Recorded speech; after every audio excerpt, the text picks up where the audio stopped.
Well, hello there, welcome to this cabin tour of a balcony cabin on deck 5 on board P&O Cruises Iona. I'm just going to take you on a quick tour of the cabin. Okay, so I'll start showing you around. So as you come in on your right hand side or your left hand side, depending on the configuration of your cabin, you do have your card holder there to put your card in to activate the lights and all the electricity in the room, and you have a light switch as well. We've then got the bathroom with the standard lip into the bathroom, but there's also a really handy night light on the floor, so at night time you can see your way to the bathroom as well. And it also helps to emphasise that lip because I know it does catch some people out tripping over as they go into the bathroom. Okay, so once you kind of jump over the lip into the bathroom, it is a fairly nice sized toilet and shower area, so there's myself in the high. So you do have plenty of kind of towel storage up here. So these are for our large towels. You've got a hand towel over here. Our room attendant always puts our floor mat on these towel racks here, which is great. And yeah, so the shower is a glass door. It does open both ways as well, so you don't have the awkward kind of turn around the glass door. And yeah, I'm 6'1", 6'1"-ish, and there's plenty of room for me in here, plenty of kind of headspace, and you've got your white company shower gel and shampoo here. We also take a lot of our own toiletries. We also take one of these every cruise we go on. And yeah, it's a nice shower, and there's some nice water pressure in there too. And you do have a kind of drying string, just pop that in there. And then you've got some space there to dry some bits and pieces if you need to. Coming back into this area, toilet's nice. It's the standard toilet. If you press that button while you're sitting down, you will get sucked through the pipes. So yeah, make sure you don't sit down while you flush the toilet. And always put the lid down as well, because it's got a horrible kind of noise as it goes, so it's really loud. Plenty of storage area as well. So just under here, you've got 2 shelves. You've also got some more little shelves over this side, as well as a bin. The tap, again, fairly good water pressure, hot and cold. Some space to put your toothbrushes and whatever, and some more storage space just up here. You've also got some white company hand wash and a nice large mirror which is lit around the sides, so it's great, so you can see every area of your face. And now back into the room we go, just the other side of the door. You do have some coat hooks just up here to put some coats and some bags, and I'm going to jump off of this little lip now too. So back into the main cabin area, you do have some aircon controls here. The aircon is really good. We put it on warm the other night and it turned into like a sauna. So we always have it on low anyway, because the heat is quite good and the aircon's quite good too. And you have some more light switches just here. This is for the bathroom. And as I mentioned, the night light just down below. But let's go into the main cabin area.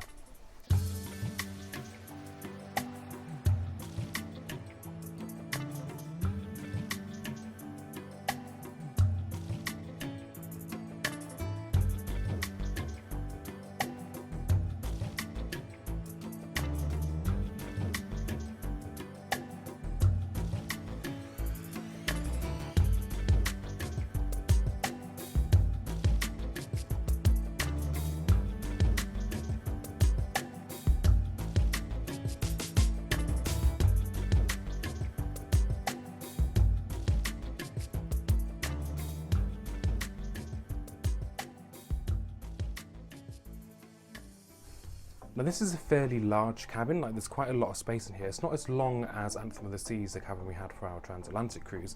It's a little bit more compact, but it's still a nice spacious cabin. So behind me we do have a sofa which is big enough for, I'd say, about 3 adults to sit on. This also does turn into a bed if you do have 3 people sharing in a cabin.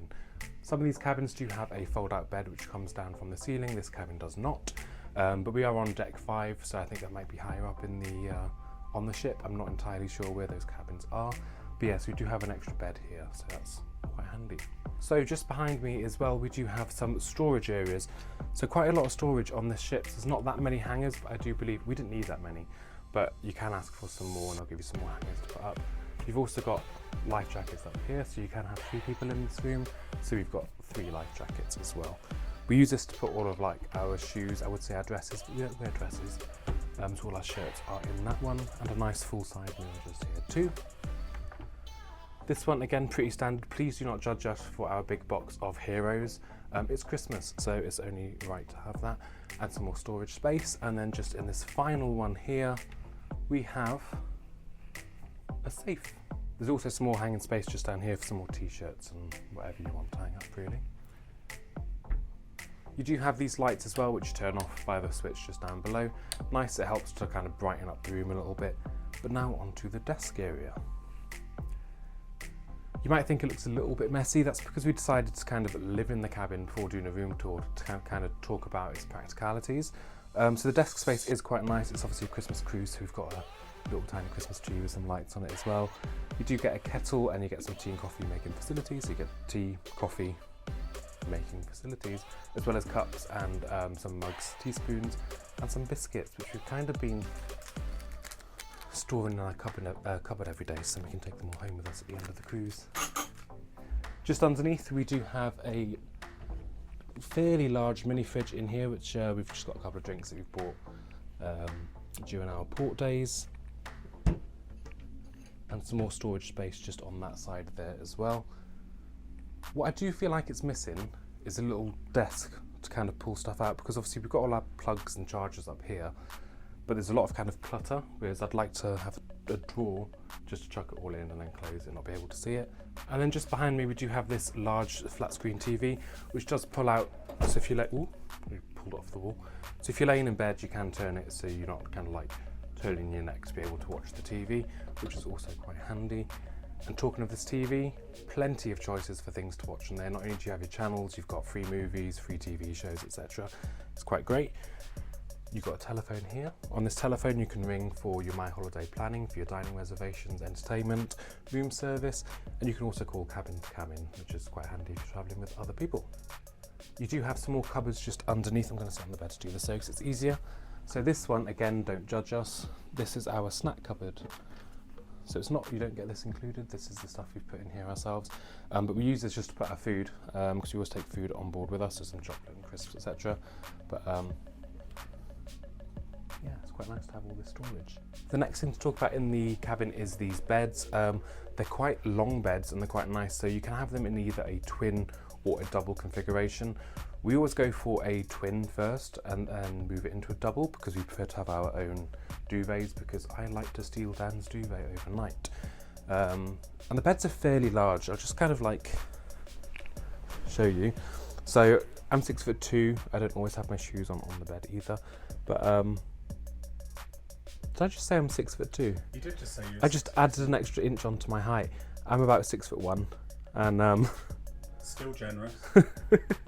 and yeah, these beds are perfect. Like, my feet don't hang off the edge or anything, so that's great. And you do have some bedside tables each side, some more little kind of storage areas. Got a GB plug on this side, and up here you do have a reading light and a kind of night light. However, we had a power cut on the first day, and since the power cut, these reading lights have not worked. So that's this one here.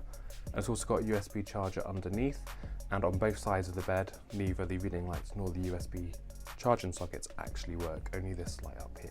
And it's very similar on the other side of the bed, some more light switches, USB socket and a reading light, but again, those two don't work, and some more storage areas as well. So now onto the balcony. Now, as we're on deck 5, these doors are kind of like weatherproof resistant doors. So although usually they're quite hard to open anyway, this door has a little bit of a bang to it. And what we noticed last night is this is a shutter that, I'm assuming in bad weather, gets moved across the door into this fixing to make it weatherproof, which is slightly terrifying. But it's got a nice big window here as well. And it's a fairly deep balcony, so there's enough room for 2 people to sit down on the chairs that are provided. There's also this little table as well. But as it is a winter cruise, we haven't really been out on the balcony all that much. It's just kind of more popping out just to see what it's like. We do have the lifeboats just above us, so it does kind of affect the view, but it's not so bad on this cruise. But I imagine on some other cruises it might kind of get in the way of the view, especially in the Norwegian fjords, for example. And although it is a kind of steel-fronted balcony, you do have glass windows underneath, so you can see through from the room straight down to the sea. So we do hope you have enjoyed watching this room tour on board P&O Cruises Iona. If you have, please give us a thumbs up, and don't forget to hit that subscribe button just down below, and we'll see you later.